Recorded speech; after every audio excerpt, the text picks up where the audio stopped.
우리 옆사람과 이렇게 인사했으면 좋겠습니다. 우리가 바로 선교사입니다. 여러분, 예전에 늘 신앙의 시간에 걷다 보면 좀 뭔가 특별한 듯 무거워 보이는 사역의 현장은 목사님, 선교사님 아니면 좀 특별한 훈련을 받은 누군가가 하는 것이고, 나는 그런 훈련, 그 정도의 사명을 하나님 주시지 않았기에 좀 뒤에 빠져서 그분들이 가시는 길을 응원하며 가겠다 하는 분들이 꽤나 있었음을, 우리 교회 말고요, 다른 교회에서 제가 사역들을 할 때 말입니다, 꽤나 있었음을 저는 압니다. 그런 말이 얼마나 앞뒤가 맞지 않는 말인지 모릅니다. 왜냐고요? 그 선교사로 불림받았던 그 사람도, 목회자로 특별한 사명이라 불리는 그 특별한 사명도, 여러분, 그리고 우리가 일반적으로 신앙이 대단하니 당신은 위대한 사역을 이루십시오 라고 말했던 그 사람들도 어떤 은혜를 받았냐면 구원의 은혜를 받았습니다. 그 구원의 은혜 때문에 그들은 그 길을 선택한 것이지 다른 특별한 사명 때문에 간 게 아닙니다. 내가 이 구원의 은혜를 받았는데 이 구원의 은혜를 어찌 갚을까 질문했을 때 그 질문 앞에 순응했던 겁니다. 사랑하는 성도 여러분, 그렇습니다. 교회 사역의 많은 일들은요, 누군가 특별한 한 명의 특별한 사명을 받은 사람만이 간다, 그런 거 없습니다. 세상 누가 특별한 사명을 받았습니까? 저 특별한 사명 안 받았습니다. 그냥 구원의 은혜 받았습니다. 하나님이 저를 구원하셨고 저 같은 자를 위해 십자가에 죽으셨다는 그 놀라운 사실이 지성을 넘어서, 감성을 넘어서 저의 영성을 좌지우지하게 되었습니다. 그러다 보니 가야만 하겠구나 느껴지고, 가다 보니 목사라고 하는 직분과 아니면 하나님께서 이런 신분을 주셨을 뿐 이것이 특별한 사명이라고 여긴 적 단 한 번도 없습니다. 사랑하는 성도 여러분, 여러분들에게 어쩌면 더 특별한 사명을 하나님이 주셨어요. 왜냐고요? 성경에서는 늘 특별한 사명 앞에 선 누군가를 지칭할 때 뭐라고 지칭하는지 아십니까? 성도. 하나님의 특별한 부르심 앞에 선 자들을 통칭하여 성도라 불렀습니다. 나는 성도라고 불린 적이 없는걸? 이라고 생각하시는 분 여기 없으실 겁니다. 그러하다면 저도 여러분도 모두 다 구원의 은혜 앞에서 구원의 사명을 가지고 구원의 은혜를 보답하며 살아가는 이들입니다. 그러니 여러분들은 보냄받은 선교사로서 이 땅을 어떻게 기억하세요? 사랑할지 선택하십시오. 가서 내가 안 듣는 사람 입을 찢어서라도 복음을 전하겠다, 여러분, 그런 결단을 하라는 게 아니에요. 어떻게 이 세상을 사랑할지를 결정하십시오. 이해하셨죠? 예전에 SM파라고 하는 열심당원이라고 하는 사람들이 있었습니다. 그들이 가지고 있는 복음의 열심은 하나님 보시기에도, 예수님이 보기에도 참 보잘것없는, 그리고 참 못난 열심이었습니다. 그래서 그들이 선택한 게 뭔 줄 아세요? 예수님 믿어라 이야기하다가 뭔가 앞뒤가 맞지 않으면 단도를 차고 다녔습니다. 그래서 그들이 제센파라고 불리기도 했는데요, 단도를 차고 다니면서 말 듣지 않으면 찢어버렸어요. 그럼 넌 죽어라. 자, 여러분, 예수님 믿으라고 전했는데, 내가 복음을 전하겠다는 마음 먹고 예수님 믿으라고 갔는데 내 말 잘 안 듣는 것 같아요. 그럼 우리 선택은 뭡니까? 너의 영혼은 죽어라, 너의 영혼은 죽어라, 이런 마음으로 폭언을 내뱉기도 하고, 아니면 간심을 끄기도 하고, 아니면 우리 나름대로 우리의 입술과 행동이 복음스럽지 않은 다른 모습으로 누군가를 다가갈 때도 있습니다. 자, 기억해 주십시오. 이 세상을 이제 우리는 사랑으로 섬겨가는 겁니다. 그리고 나서 오늘 본문을 함께 보았으면 좋겠네요. 11절입니다. 같이 읽겠습니다. 시작.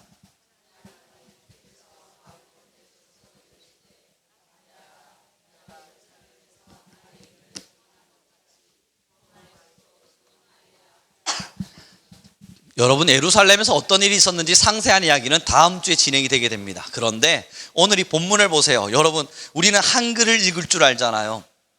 한글을 읽을 줄 알기에 이 본문을 읽으면서 너무하다. 사도 바울 말고요, 하나님의 입장도 아니고요, 사도 바울의 입장도 아닙니다만 제3자로서 보는 저의 입장으로는 해도 너무하다를 넘어서 이건 사역을 위해 정말, 이런 표현이 맞을까요? 꾸역꾸역 밀어붙이시는구나 하는 생각이 들어요. 꾸역꾸역이라는 말의 뜻이 뭐예요? 억지로 집어넣는 게 바로 꾸역꾸역이에요. 자, 여러분, 3자가 볼 때는 사도 바울의 입장이 아니고요, 하나님의 입장도 아닌데 제3자가 볼 땐 그렇게 보인다고요. 왜 그렇습니까? 여러분 지금까지 사도 바울이 어떤 사역을 했는지 우리는 다 알잖아요. 정말 고단한 길들을 걸어가면서 모함받아가면서 매맞아가면서 쫓겨당함을 당해가면서 때로는 수많은 군중들에 휩싸여져서 여러분 한두 세 명 아니 10명만 여기에 둘러싸가지고요 저를 향해서 삿대질을 하며 소리 지르면 얼마나 공포심이 들어요. 그런데 십수명도 아니고 수백 명도 아니고 수천 명이 모여서 사도 바울 죽이라고 고함치면 여러분 그 자리에 있는 한 명의 사람이 얼마나 위축돼요. 그러한 시간들을 겹겹이 겹쳐가면서 여기까지 왔다고요. 이제 예루살렘으로 가는 것도 에베소에서 사역 잘하고 있는데 하나님이 성령의 강권적인 능력으로 예루살렘으로 가라 그래서 예루살렘으로 온 거라고요. 왔더니 유대인들이 난리가 났지 않습니까? 사도 바울 죽이라고 민란이 일어나서 그곳에 있는 천부장들이 야 이게 무슨 일이야, 도대체 이스라엘에 왜 이런 밀란이 일어나는 것만 같은 분위기야 하며 군대를 동원해서 와야 될 만큼 이 유대인들이 사도 바울을 죽이기로 고통스럽게 했다고요. 그리고 나서 본문 다시 한 번만 더 읽어봐 주십시오. 여러분 함께 읽겠습니다. 시작.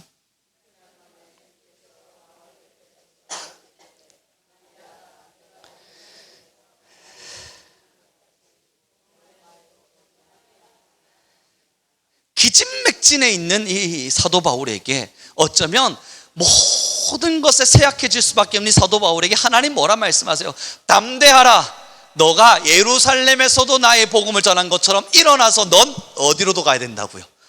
로마로도 가서 전해야 된다. 여러분 이게 정말 사도 바울이 여러분이 되신다면 할렐루야를 외치실 수 있으시겠어요?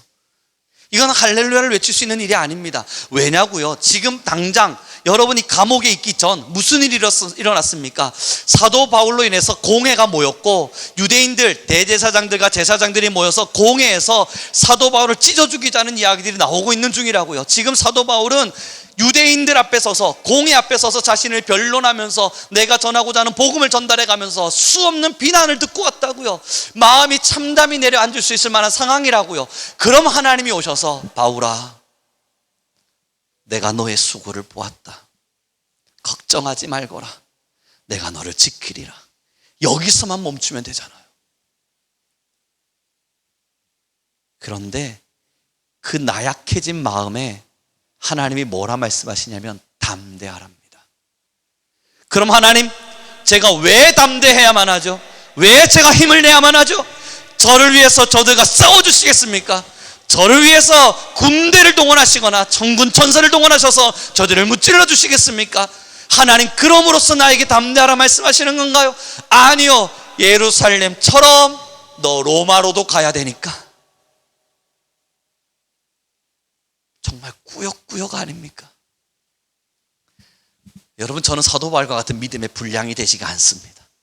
그래서 이런 복음을 전할 때마다 이런 말씀을 접할 때마다 여러분 뒷걸음질 치게 됩니다. 와 이게 과연 가능한가?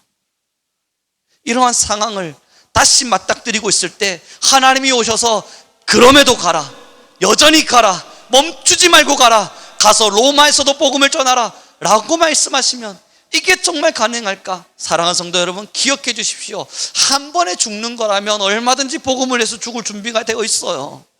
한 번에 하나님께서 고문 딱 그리고 죽어 해서 죽이시는 복음이라면 예수님 믿으십시오 한번 전하고 죽을 준비되어 있어요. 그 정도는 어느 정도 감당할 수 있을 것 같아요. 아직까진 모르겠지만 감당할 수 있을 것 같고 상상해 보건대 가능할 것 같은데 싶어요.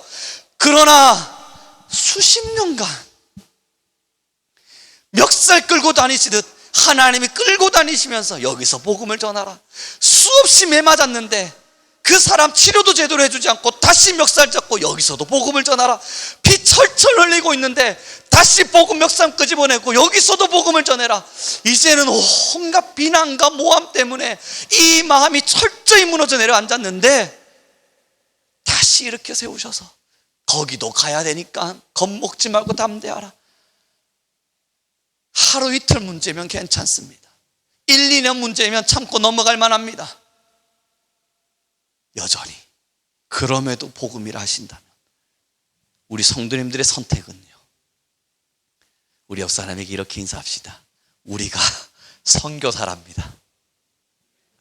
여러분 왜 이 인사를 했는지 이제 아시겠어요? 사도 바울의 사명이 선교사였거든요. 사도 바울이 왜 이렇게 끌려다녔는 줄 아십니까? 하나님께서 처음에 그를 딱 부르셨을 때 내가 너에게 이방을 향해 복음을 전하는 사람으로 사도로 쓰리라. 여러분 이게 선교사였어요. 사도 바울이 받은 사명이 구원의 은혜, 그리고 하나님이 너 가서 복음을 전하라. 그 사명 주신 거라고요. 그 사명 때문에 하나님께서 그를 그렇게 사용하신 거거든요. 여러분 방금 예배 시작하기 전에 서로 뭐라고 인사하셨죠? 선교사라고 인사하셨어요. 여러분이 그 사도 바울의 사명을 받은 사람이라는 거예요. 우리가 이 사도 바울의 그 사명을 받았다는 거예요. 이제 여러분 사명이 있느냐 없느냐의 문제는 끝났습니다. 왜냐고요? 서로 인사하셨으니까. 그러니까 사명은 이미 있는 거예요. 선교사라는 사명은 이미 있어요. 이제 우리의 선택은 뭔 줄 아세요? 순종할 것이냐 불순종할 것이냐예요. 사명은 주님이 주신 거예요. 하나님이 이미 우리에게 사명 주셨고 직분 주셨고 우리한테 할 수 있는 것 주셔서 넌 선교사야, 가라, 열방을 향해 복음을 전하라, 땅 끝까지 가서 나의 증인이 되라. 이 모든 사명은 우리에게 주신 바 되었습니다. 이제 문제는 순종할 것이냐 말 것이냐입니다. 이건 제가 차마 인사를 시키지 못하겠습니다. 사랑하는 성도 여러분, 이제 우리의 문제는요 순종과 불순종이에요. 갈 거냐 말 거냐예요. 여기서 갈 수 있다 말하는 사람은 한 가지뿐입니다. 힘들 수도 있다는 걸 알지만, 복음을 전하는 것이 버거운 일이라는 것도 알지만, 내가 주변 지인들에게 하나님의 말씀을 전하고 하나님을 믿으라 가르쳐보고 내가 믿는 예수님은 빛이다 설명해 보는 거, 입이 떼어지지 않지만 그것을 선택하고 그것에 순종할 때 왜 그게 가능한 줄 아십니까? 버거운 고통보다 하나님의 말씀에 순종함, 하나님과 함께 동행함, 주와 함께 길을 걸어감이 더 기쁜 일임을 알기 때문입니다. 정말 이것이 행복이라는 것, 하나님의 말씀대로 살 수 있는 이것이 행복이라는 것을 진실되게 고백할 수 있기 때문입니다. 물론 여러분 어렵지 않다는 이야기가 아니에요. 그럼에도 행복하기에 선택할 수 있는 거라는 거예요. 이제 두 개 중 하나뿐입니다. 여전히 세상의 무게감과 사람들의 눈빛과 어쩌면 우리를 향한 질타가 두려워서 하나님의 복음을 증명하며 살아가는 것을 포기하거나, 아니면 그들의 그 시선보다 하나님의 말씀을 따름이 옳음이라 선택하여 이것이 나의 기쁨이라 생각하여 주님의 복음을 들고 선교사의 길을 걷거나. 물론 우리 한국교회와 정통교회는 이것에 굉장히 미약하고 힘이 없습니다만, 여러분 본받으셔야 됩니다. 이단들을 말입니다. 이 이단들은 행복이라고 하는 뭔가 하나를 부여잡고 말씀의 어떠한 근원을 딱 부여잡고, 야, 만나보셨죠? 이단들을 만나보셨죠? 여러분 이들은요 끈질기고 끈질기다 못해서 독하고 독하다 못해서 열심을 붓습니다. 신천지의 방법 하나를 알려드릴까요? 신천지는요 한 사람을 포교하기 위해서 자신이 신천지라는 걸 절대 표현하지 않습니다. 그리고 이 사람이 내게로 필요한 모든 것을 다 가져가도록 간이고 쓸개고 싹 다 빼줘버립니다. 뭐 필요한데? 이거? 그럼 주지. 뭐 필요한데? 이거? 그럼 주지. 그 사람의 마음이 완벽히 내게 녹아들어서, 저 사람 이제 날 너무 사랑하나 봐, 난 너무 사랑받았어, 저 사람으로부터 사랑을 받으니까 나 너무 행복해 라고 말하고 있을 때 그제서야 말을 합니다.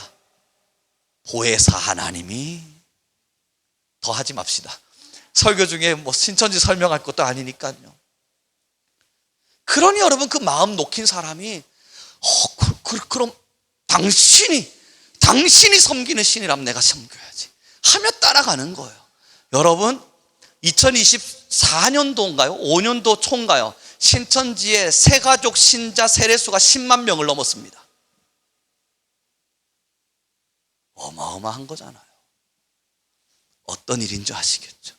하나님의 교회, 여러분 뉴스 보셔서 알지 않습니까? 온 곳곳에 세계 방방곳곳을 돌아다니면서 얼마나 선한 일들을 많이 해요. 대통령도 만나 뵙고 국빈도 찾아가면서 있는 재원을 가지고 땅도 사서 농사도 짓게 해주고, 가지고 있는 돈을 가지고 빈민들과 가난한 사람들을 돕고, 학교 다니지 못하는 친구들에게 장학금도 지원해 가면서 국가산업단체처럼 움직여가고 있잖아요. 자기들의 모든 재산을 들어다가, 여러분, 가난한 사람들을 돕기 위해서 있는 힘을 쏟아내고 있어요.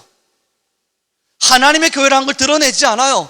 하나님의 교회라고 설명하지도 않아요. 국민들을 만나서 그냥 우리는 구호단체와 같이 행동하는 거라 열심히 이야기해요. 그리고 뉴스에 나옵니다. 뉴스에서 어느 나라에 이 정도의 구호단체가 이런 일을 했습니다. 살펴보니 하나님의 교회네요. 놀랍죠.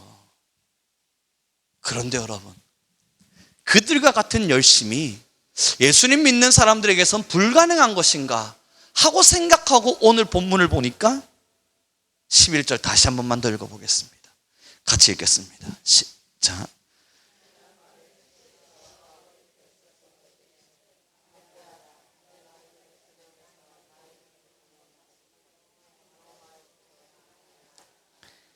아니네요. 어쩌면 이 이단들보다 더 열심히 살아내었던 우리의 선진들이 있었네요. 이단들은 세 발의 피라 말할 만큼, 이들의 열심은 아무것도 아니라 말할 만큼 정말 충성되이 주님의 복음을 위하여 자신을 갈아 넣었던 하나님의 순종한 주님의 자녀들이 우리의 믿음의 역사 속에 있었네요. 언제까지 있었는 줄 아세요? 초대교회로부터 시작해서 1900년대 후반에 이르기까지 있었습니다. 우리 권사님들이 어린 시절에도 분명히 있었습니다. 그 어린 시절 여러분들이 섬겼던 주일학교에 권사님들과 집사님들과 장로님들을 보실 때 여러분, 그들의 열심은 우리가 가히 상상할 수 없는 열심이었습니다. 그들은 하나님을 사랑했기에 주님을 위해서 내가 뭘 할까를 늘 고민했었고, 그들의 순종과 순응과 열심은, 우리 한국교회의 이 정도의 열심은 전 세계 교회의 모범이 되어서, 여러분, 교회의 역사, 기독교의 역사에 한국교회의 이 순종의 역사가 따로 분류되어져서 기록될 만큼 이 한국교회의 열심은 어마어마했습니다. 그렇게 따지고 보면 하나님의 복음을 위해 충성되이 살아냈던 열심이 사라진 건 기껏 40-50년입니다. 이단들과 비교해 가면서 우리는 그들만큼은 아니지만 그들처럼이라도 해봅시다 라고 설명될 수 있는 이 시기가 딱 이 40-50년 뿐이었던 겁니다. 그 이전엔 우리가 더 놀라웠습니다. 믿음의 선진들의 길을 따라 걸었거든요. 사랑하는 성도 여러분, 이제 우리에게 필요한 건 두 가지의 질문입니다. 첫째, 어쩌면 구원의 은혜가 그들만큼 뼛속까지 들어오지 않았을 수 있습니다. 내 믿음의 분량과 나의 구원의 은혜에 대한 하나님께 나아가고자 하는 열정과 열망, 다시 말해서 인격적인 그리스도를 만남이 그들과 좀 다른 면모일 수 있습니다. 그래서 동의가 일어나지 않는 걸 수 있어요. 내 믿음의 분량이 하나님을 인격적으로 만나진 않았거든요. 그 다음 두 번째, 하나님보다 세상이 무서운 겁니다. 하나님은 무섭지가 않은 거예요. 그런데 내가 쥐고 있는 그 통장에 얼마 있지 않는 몇백, 이게 무서운 거예요. 이게 떠나가면 난 심장이 터지듯이 죽을 수도 있어요. 하나님이 떠나가는 건 한 10년 떠나가셨다 오시면 괜찮아요. 그 정도는. 그러나 내 통장에 돈이 몇백이 사라지면 심장이 터질 겁니다. 세상이 무서워요. 하나님이 떠나는 건 참겠지만 내 친구, 지인들이 날 떠나는 건 못 참겠어요. 하나님보다 세상이 무서운 겁니다. 물론 하나님을 무서워하라, 두려워하라 설교하고 있는 건 아닙니다. 그러나 하나님을 우리의 아버지로는 인정하라는 겁니다. 하나님을 우리의 창조주로는 인정해달라는 부탁입니다.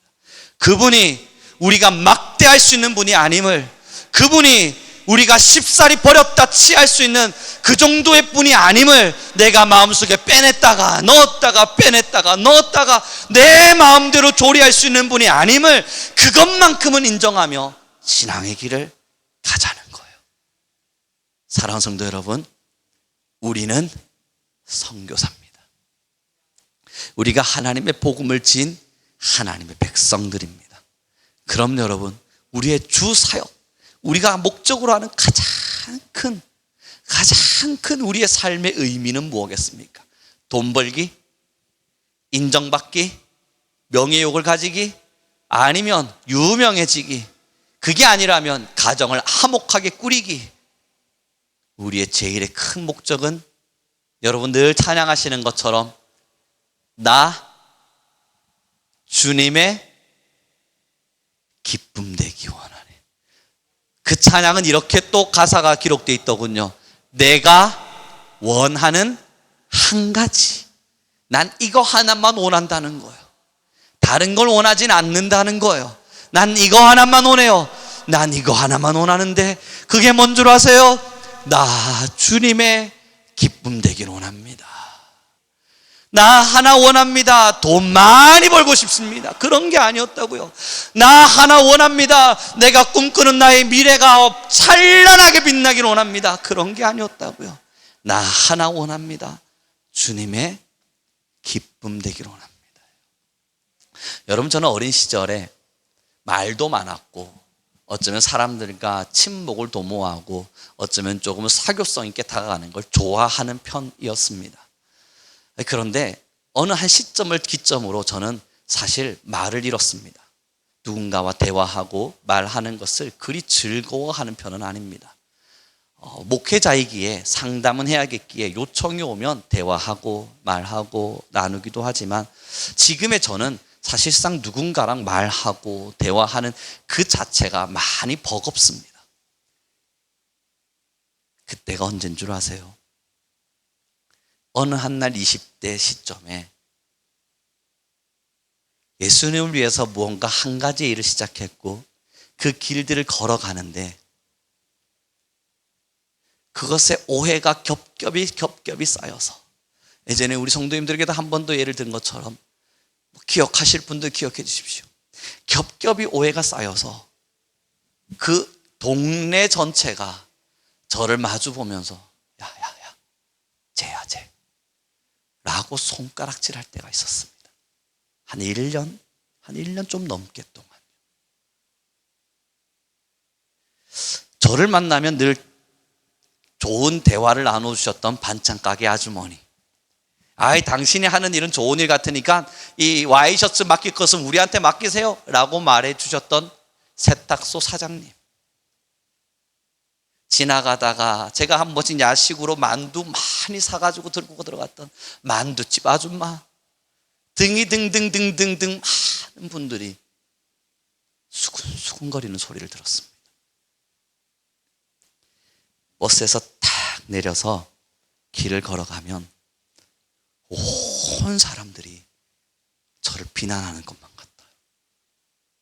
아니라고 소리치고 싶은데 그렇게 하기에는 너무 많은 사람들의 이 손가락질이 겁이 나요.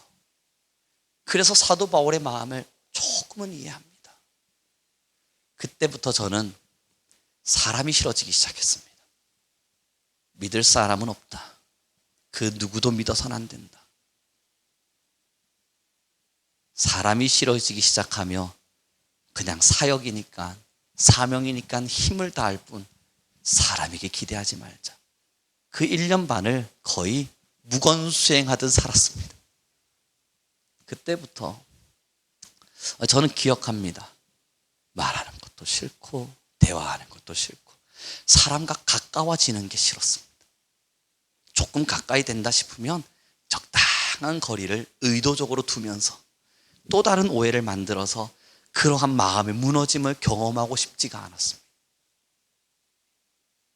그러나 사역자니까 사역하고 있는 사람들에게만큼은 최선을 다해야 되니까 학생들, 청년들 사역할 때는 힘껏 다가가도 집에 돌아가면 힘겨워 했었습니다. 사랑하는 성도 여러분, 저는 이 설교를 준비하며 그날이 떠오르더군요. 저희 아내가 물었거든요. 언제부터 대화하는 걸 힘들어 했어요?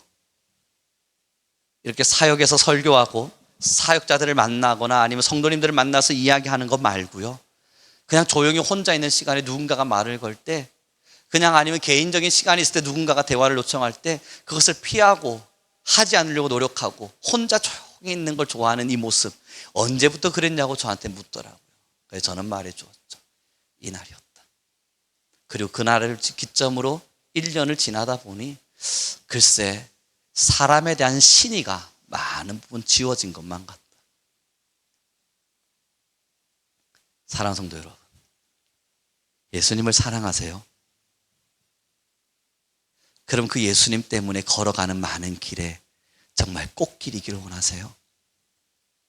하는 사업도 잘 되고 돈도 많이 벌고 집도 넉넉하고 가정도 화목하고 복음도 전하고 그러면서 사람들로부터 인정도 받고 칭찬도 듣고 사람들로부터 명성도 쌓고 사람들의 박수도 받고 하나님의 박수도 받고 세상으로부터 모든 것의 건의를 다 가지고 하나님의 건의도 갖고, 여러분 정말 그러기를 원하세요? 우리의 바람은 그저 하나님의 기쁨이 되는 겁니다.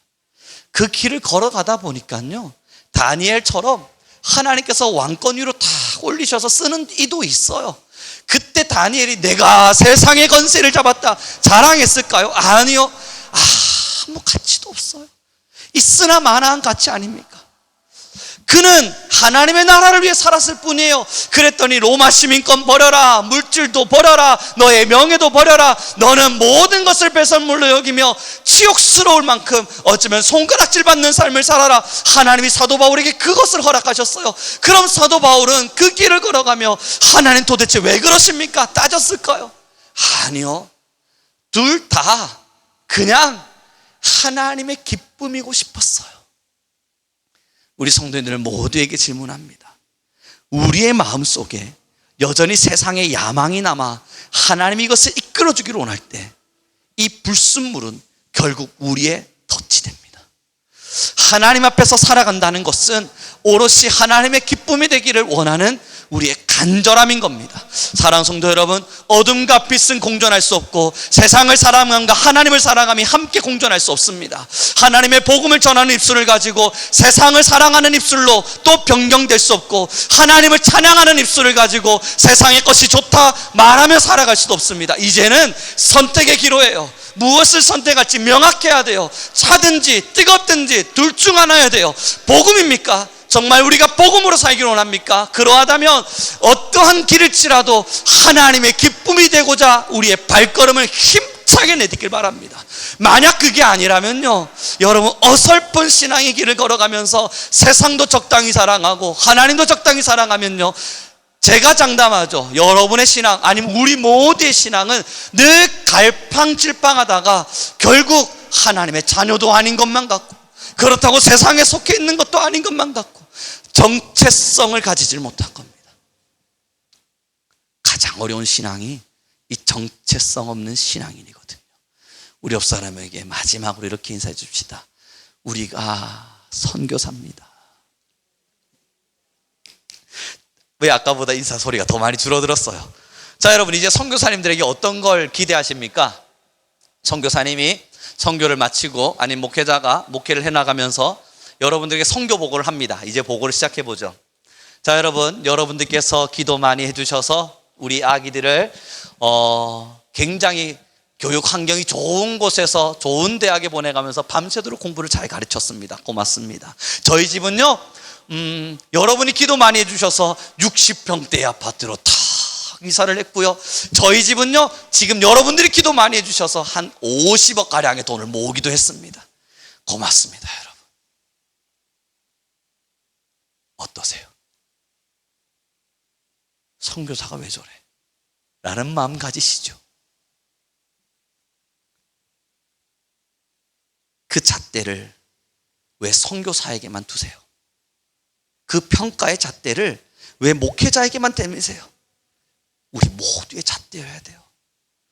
야, 내가 아직까지도 세상의 정욕 앞에 그것을 자랑하며 있네. 우룡아, 언제 인간 될래? 하나님, 내가 이러고 있습니다. 언제까지 너는 세상에 뭔가를 가졌음을 자랑하고 그것을 평가받기로 원하고 그것을 입술로 내밀어서 그런 사람으로서 살래? 너 선교사잖아, 우룡아. 여러분, 우리도 마찬가지 아닌가요? 우리 모두가 그 길이라면, 여러분, 세상 사람들은 명품백 들고 그것에 어깨에 힘 꽉 주면서 봐봐, 내가 들고 있는 백이 얼마짜리인지 그걸 자랑하려고 그런다면, 여러분들은 그 안에 들어있는 성경책을 자랑하시면 됩니다. 명품백을 들어봐 이런 게 아니라 그 안에 있는 성경책 다 끄집어대면서 보아라, 난 복음의 사람이다. 사랑하는 성도 여러분, 예루살렘에서 피 터지고 있는 사도 바울에게 하나님은 가서 로마까지 가라 그러세요. 여기서 느끼셔야 될 감정이 뭔 줄 아세요? 하나님의 간절함이에요. 하나님의 간절함이에요. 하나님이라고 사도 바울이 넘어져 있는 게 안 보였겠어요? 하나님이라고 사도 바울이 쓰러져 있는 게 안 보이셨겠어요? 하나님이라고 사도 바울이 어려워하고 있는 게 안 보이겠어요? 그러나 바울아, 일어나 달라. 바울아, 너는 일어나 달라. 너라도 일어나 달라. 그래서 로마로 가자. 너는 순종하는 나의 자녀니까 로마로 가자. 하나님의 간절함이 묻어 있는 거예요. 바울의 아픔을 보면서도 부탁하시는 아버지의 눈물이 묻어 있는 거고, 바울의 쓰러짐을 보면서도 그것을 일으켜 세워서라도 쓰고자 하시는 하나님의 의지가 담겨 있는 거예요. 사랑하는 성도 여러분, 지금의 한국교회와 우리를 향해서 하나님의 의지는 여전하실 겁니다. 담대하라, 일어나라. 이웃 한 명에게, 지인에게, 친구에게, 사람에게 복음을 전하며 나아가자. 일어나라, 일어나라. 끊임없이 하나님의 의지와 하나님의 간절함을 담아 내실 거예요. 이제 우리는 선택하셔야 됩니다. 순종이냐,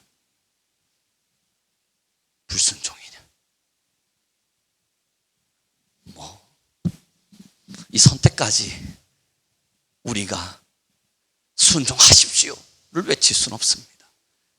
순종은 기쁨이거든요. 그러나 여러분, 하나님을 선택하실 때 다 아시죠? 세상의 모든 것이 버려지는 것 같으나 하나님은 모든 것을 넉넉히 채우십니다.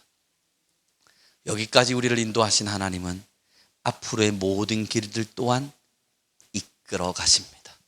우리는 그분을 믿고 주님께 가는 거예요. 이제 말씀을 정리해 갔으면 좋겠습니다. 근데 하나님의 훈련하심이 참 놀랍습니다. 저는 요즘 학교에서 학생들을 변화시키고 또 그들에게 복음을 전하는 뭔가 선교사 같은 역할을 감당하고 있는 것만 같아요. 그래서 그들에게 복음을 전할 때 그들이 어떻게 복음을 듣는 줄 아세요? 제가 예전에 일어났던 그 일들 있죠. 그게 아이들의 마음을 녹입니다. 아, 하나님의 훈련하심은 하나도 버릴 게 없구나. 그리고 더 놀라운 게 뭔지 아세요? 1년 반 동안 무건 수행하듯이 비난을 들었다 그랬잖아요. 여러분, 학생들의 수없는 손가락질을 어떻게 버티고 있는 줄 아십니까? 해봐라. 이미 거쳤던 길이에요. 아무리 우리 대학교 학생들이요 문제를 일으키고 저한테 소리를 질러도요 제가 키웠던 애들만 할까요? 여러분, 그 정도 문제아를 만난다는 게 어려운 일이거든요. 그러니 얘네들이 이 앞에서 아무리 버릇없는 행동들을 해도 예뻐 보여요. 기특하다, 기이하다, 이 정도쯤이야. 그러다 길을 가다 보면 학교 안에서 수근수근거리는 소리가 들리기도 해요. 아이, 여러분, 대놓고 저한테 지나가고 있는데 저 사람이 그 뒤에 이야기는 하진 않을게요. 저 사람이 그랬대. 여러분, 이거 안 들리면 제가요 모른 척이라도 할 수 있는데 적당히 작은 목소리로 하면 나 듣지 말란 이야기구나, 그래도 무례하진 않으신 분이구나 참아낼 수 있는데 옆에 서서 말해요. 들으라는 거 아니에요. 그 무례들을 참아가면서 버텼는데 여러분, 그래도 예의를 지켜가면서 수군대는 소리 정도야 우습습니다. 그러다 보니 요즘은 알겠습니다. 하나님의 사역을 위한 역사의 시간은 어떤 것 하나도 버릴 게 없구나. 왜 이러셨을까? 무엇 때문에 이러셨을까? 그때 당장에는 답이 내려지지 않았지만 순종하리라 결심하며 걸어갔던 자에겐 하나님은 실수치 않으시고 모든 것들을 완성시켜 오시는구나. 여러분, 큰 그림을 보십시오. 지금을 보지 마시고 저 천국에서의 우리의 이 모든 역사의 시간이 끝난 후 하나님의 품에 안겼을 때 그때를 보십시오. 이 별것 안 되는 1, 2년 이 정도의 여러분의 시선을 두지 마시고 그 영원한 세상을 향해 여러분의 시선을 두시죠. 그러면 오늘의 눈물이 어떤 완성으로 되어져 갈지 기대가 되어져 갈 겁니다. 하나님은 불쌍하고 부족한 저를 그렇게 훈련시키셔서 이제는 작은 일 하나의 눈물 흘리기보단 하나님의 나라를 꿋꿋이 볼 수 있는 작은 의지 하나를 심어주셨습니다. 축복합니다. 우리 선교사로서의 길을 걸어갑시다. 선교사라 그러니까 뭔가 정말 선교사, 해외에 있는 선교사와 같겠지만 정의를 다시 내려드리겠습니다. 복음을 전하는 사람, 복음을 위해 살아가는 사람, 복음 전함이 전업이 되는 사람, 이게 우리 모두의 사명이길 소망합니다. 축복합니다. 여러분들 모두의 앞길, 선교사로서 걸어가실 복음이 전업이 되는 여러분들의 모든 길을 진심 다해 응원합니다. 어쩌면 여러분들이 걸어가시는 모든 길은 제가 걸어왔던 길보다 더 많은 눈물의 길이었을지 모릅니다. 제가 이 자리에서 간증하듯 하는 이야기가 어쩌면 우리 원로 목사님이나 사모님들의 사랑에 비해서는 아무것도 아닐지도 모릅니다. 그리고 우리 권사님들이 눈물 흘리며 기도하셨던 모든 시간에 비해서는 가소롭기 짝이 없는 이야기일 줄도 모릅니다. 그러니 여러분들 모두를 응원합니다. 여러분, 아직 손에 힘이 남아있고 아직 복음에 대한 열심이 남아있고 여전히 하나님에 대한 사랑이 꺼지지 않았다면, 우리의 길이 끝나지 않았다면 하나님의 간절함, 하나님의 의지는 우리를 향해 여전히 남아있습니다. 일어나라, 담대하라. 네가 예루살렘에서 복음을 전한 것과 같이 로마에 가서도 복음을 전해야 하리라. 그 음성 앞에 죽을 때까지 순종하는 우리가 되길 소망합니다. 함께 기도하겠습니다. 주님, 우리가 사역하며 걸어가는 모든 삶의 길, 하나님의 역사를 믿고 복음을 위해 살아가게 하옵소서. 우리 모든 하나님의 백성들 일어나 주의 영광을 드높이게 하시며 하나님의 복음이 나의 가장 아름다운 가치가 되게 하여 주소서. 우리 주여 한번 부르시고 간절히 기도하며 나아갑니다. 주여